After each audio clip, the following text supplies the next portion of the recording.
ఎస్తేరు గ్రంథము 4వ అధ్యాయము.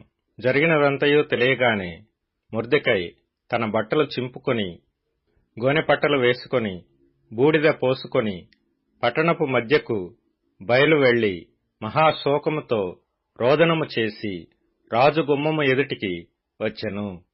గోనె కట్టుకొనిన వాడు రాజు గుమ్మమున ప్రవేశింపకూడదన్న ఆజ్ఞ కలదు. రాజు యొక్క ఆజ్ఞయు శాసనమును ఏ సంస్థానమునకు వచ్చెనో అక్కడనున్న యూదులు ఉపవాసముండి మహా దుఃఖములోను ఏడ్పులోను రోదనములోను మునిగిన వారైరి. అనేకులు గోనెను బూడిదను వేసుకొని పడియుండిరి. ఎస్తేరు యొక్క పనికత్తెలను ఆమె దగ్గరనున్న షండులను వచ్చి జరిగిన దాని ఆమెకు తెలియజేయగా, రాణి గొప్ప మనోవిచారము కలదై మొర్దెకై కట్టుకొనియున్న గోనెపట్టను తీసివేయమని ఆజ్ఞ ఇచ్చి కట్టించుకొనుటకై అతని యొద్దకు వస్త్రములు పంపెను గాని అతడు వాటిని తీసుకొనలేదు.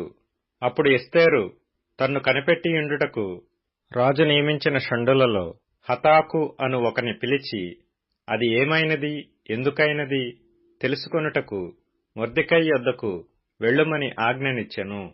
హతాకు రాజు గుమ్మము ఎదుటనున్న పట్టణపు వీధిలో నుండు మొర్దెకై యొద్దకు పోగా, మొర్దెకై తనకు సంభవించినదంతయు యూదులను నాశనము చేయుటకు గాను హామాను వారిని బట్టి రాజు ఖజానాకు తూచి ఇచ్చెదనని చెప్పిన సొమ్ము మొత్తము ఇంతయనియును అతనికి తెలిపి, వారిని సంహరించుటకై షూషనులో ఇయ్యబడిన ఆజ్ఞ ప్రతిని ఎస్తేరునకు చూపి తెలుపుమనియు, ఆమె తన జనుల విషయమై రాజును వేడుకొని అతని సముఖమందు విన్నపము చేయుటకై అతని యొద్దకు పోవలెనని చెప్పుమనియు దానినతనికిచ్చెను. హతాకు వచ్చి మొర్దెకై యొక్క మాటలను ఎస్తేరుతో చెప్పెను. అంతటా ఎస్తేరు మొర్దెకైతో చెప్పుమని హతాకునకు సెలవిచ్చినదేమనగా, పిలువబడక పురుషుడే గాని స్త్రీయే గాని రాజు యొక్క అంతర్గృహమున ప్రవేశించిన ఎడల బ్రతుకున్నట్లుగా రాజు తన బంగారపు దండమును ఎవరితట్టు చాపునో వారు తప్ప ప్రతివాడు సంహరింపబడునన్న కఠినమైన ఆజ్ఞ కలదని రాజు సేవకులకందరికిని అతని సంస్థానములలోనున్న జనులకందరికిని తెలిసేయున్నది. నేటికి 30 దినముల నుండి రాజునొద్దకు ప్రవేశించుటకు నేను పిలువబడలేదని చెప్పుమనెను.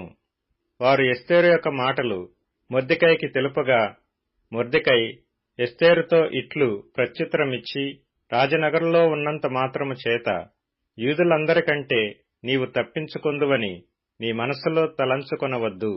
నీవు ఈ సమయమందు ఏమియూ మాట్లాడక మౌనముగానున్న ఎడల యూదులకు సహాయమును విడుదలయు మరియొక దిక్కు నుండి వచ్చును గాని నీవును నీ తండ్రి ఇంటి వారును నశించుదురు. నీవు ఈ సమయమును బట్టియే రాజ్యమునకు వచ్చితివేమో ఆలోచించుకొనుమని చెప్పుమనెను. అప్పుడు ఎస్తేరు మొర్దెకైతో మరలా ఇట్లనెను, నీవు పోయి షూషనునందు కనబడిన యూదులనందరినీ సమాజ మందిరమునకు సమకూర్చి నా నిమిత్తము ఉపవాసముండి 3 దినములు అన్నపానములు చేయకుడి. నేనును నా పనికత్తెలను కూడా ఉపవాసముందుము. ప్రవేశించుట న్యాయ వ్యతిరిక్తముగా నున్నను నేను రాజునొద్దకు ప్రవేశించుదును. నేను నశించినా నశించెదను. అటువలనే మొర్దెకై బయలుదేరి ఎస్తేరు తనకు ఆజ్ఞాపించిన ఎంతటి ప్రకారముగా జరిగించెను.